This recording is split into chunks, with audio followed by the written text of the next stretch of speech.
पंजाब सरकार के विमान में सवार होकर अरविंद केजरीवाल भगवंत मान को लेकर छत्तीसगढ़ पहुंच गए और भूपेश बघेल की सरकार पर जमकर गोले दागे। तो दिल्ली में कांग्रेस ने एक बार फिर केजरीवाल की तरफ अपनी तोप का मुहाना खोल दिया।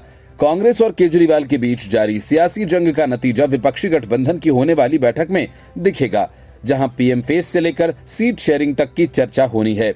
इसीलिए केजरीवाल ने एक दिन पहले ही आम आदमी पार्टी को तीसरी सबसे बड़ी पार्टी बताकर अपनी दावेदारी ठोक दी है।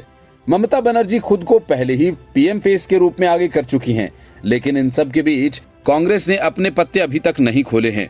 माना जा रहा है कि कांग्रेस अपने पत्ते मुंबई बैठक में खोलेगी और इस वजह से उसने केजरीवाल पर लगातार निशाना साधना जारी रखा है। अरविंद केजरीवाल ने पूर्ण राज्य की मांग को लेकर चुनाव में उतरने की बात कही तो कांग्रेस नेता संदीप दीक्षित ने कहा कि एक समय था जब हमें ये लगता था कि दिल्ली को पूर्ण राज्य का दर्जा मिलना ही चाहिए, लेकिन जिस तरह से अब दिल्ली काम कर रही है, केंद्र और दिल्ली के बीच जिस तरह का सत्ता का बंटवारा है, उसमें ज्यादा बदलाव की आवश्यकता नहीं।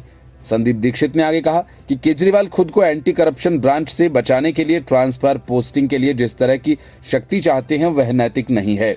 उन्होंने कहा कि आज जो परिस्थिति है वो दिल्ली के हित की है। कुछ चीजें हैं जिनमें सुधार कर सकते हैं, जैसे ट्रांसपोर्ट दिल्ली सरकार के पास है तो ट्रैफिक पुलिस उन्हीं के पास हो जाए, इसमें कोई गलत नहीं। कुछ चीजों का विभाजन किया जा सकता है, कुछ काम की प्रक्रियाओं में भी बदलाव किया जा सकता है। डीडीए एक ऐसी संस्था है जिसने 25 से 30 सालों में वैसा काम नहीं किया जैसा उसे काम करना चाहिए था। डीडीए को ज्यादा जवाबदेह बनाया जाना चाहिए। डीडीए के अंदर फैले भ्रष्टाचार को कम करना, डीडीए को करने केंद्र सरकार और केजरीवाल आप सरकार में सामंजस्य होना चाहिए। नेता संदीप दीक्षित ने कहा कि केजरीवाल की तरफ से किसी भी तरह का अगर कोई फीडबैक आता है तो हमें उसे गंभीरता से नहीं लेना चाहिए, क्योंकि वो पहले अपनी पार्टी, पैसे और उसका दुरुपयोग देखेगा। दिल्ली को पूर्ण राज्य का दर्जा दिए जाने की केजरीवाल की मांग को लेकर संदीप दीक्षित ने कहा कि केवल इसके सुधार के लिए कमेटियां बनाई जानी चाहिए। सिर्फ ये देखा जाना चाहिए कि दिल्ली के लोगों के हित के जो काम हैं वो बेहतर तरीके से चले। उन्होंने कहा कि दिल्ली को पूर्ण राज्य का दर्जा दिए जाने की मांग उचित नहीं है, ना ही मैं इसका समर्थन करता हूँ। इसके पहले संदीप दीक्षित ने केजरीवाल को बेवकूफ और कम अक्ल बताया था। उन्होंने कहा था कि ये कभी दिल्ली के मुद्दों पर विधानसभा में चर्चा नहीं करते हैं। उन्होंने दिल्ली के मुद्दों पर चर्चा करने की बीजेपी की मांग को सही ठहराते हुए कहा कि ये तो बीजेपी की बिल्कुल सही बात है।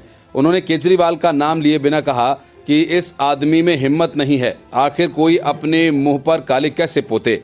दीक्षित ने कहा कि हम तो बार बार कहते हैं कि जो राजनीतिक प्रथा है, जो राजनीतिक समझ है और जो संसद का सम्मान करते हैं, उतना ही दिल्ली विधानसभा का सम्मान ये करते हैं। उन्होंने केजरीवाल पर हमला करते हुए कहा कि ये आदमी केवल अपने स्वार्थ के लिए, अपने विषयों की चर्चा के लिए ही दिल्ली विधानसभा का इस्तेमाल करता है। ये टॉलरेंस की बात करते हैं और आपसे बीजेपी के 4-5 विधायक बर्दाश्त नहीं होते हैं, उनको निकाल कर बाहर करवा देते हैं। Bureau report, news of India.